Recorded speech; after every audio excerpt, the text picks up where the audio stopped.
کسے معلوم ہے کہ اصل زندگی آخرت کی زندگی ہے؟ اس کے لیے تو ایک ایک لمحہ یوں سمجھیے کہ پوٹینشلی ہماری اس زندگی کا ایک ایک لمحہ جو ہے وہ ابدی ہے،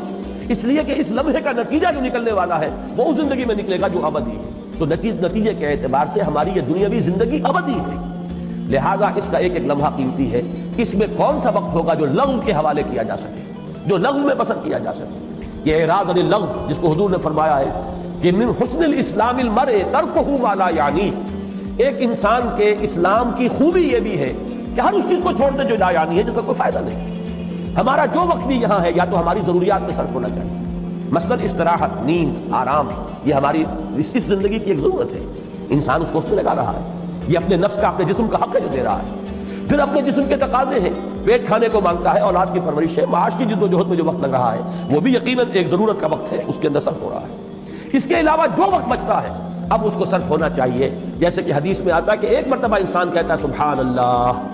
تو جنت میں اس کے لیے گویا کہ ایک بیج بن کر ایک درخت کی شکل اختیار کرے گا اور پروان چڑھائے گا اللہ تعالیٰ ان درختوں کو۔ اور جب یہ لوگ جنتی داخل ہوں گے جنت میں تو حیران ہو جائیں گے ہمارے اعمال اتنے تو نہیں تھے، تو اللہ فرمائے گا میں تمہارے اعمال کی پرورش کرتا رہا ہوں، پروان چڑھاتا رہا ہوں، یہ جو ہے اعمال تمہارے یہاں پر پروان چڑھتے رہے۔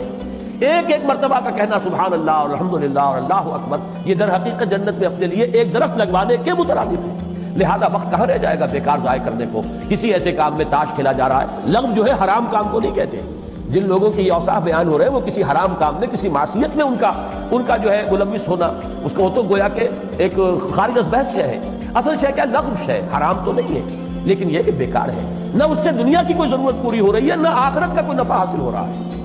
کام وقت جو ہے اس کو صرف ہونا چاہیے یا دنیا کی کسی ضرورت کے پورے ہونے میں، اور یا پھر آخرت کے لیے کوئی انسان اپنے اجر و ثواب کے لیے کوئی کام کر رہا ہو۔ در حقیقت ان دونوں کو اب آپس میں جوڑ لیجئے ایروز کے ساتھ کہ یہ جو ہے والذین یصدقون بیوم الدین والذین هم من عذاب ربهم مشفقون ان عذاب ربهم غیر معمول، اس کا جو نتیجہ انسان کے کردار میں نکلے گا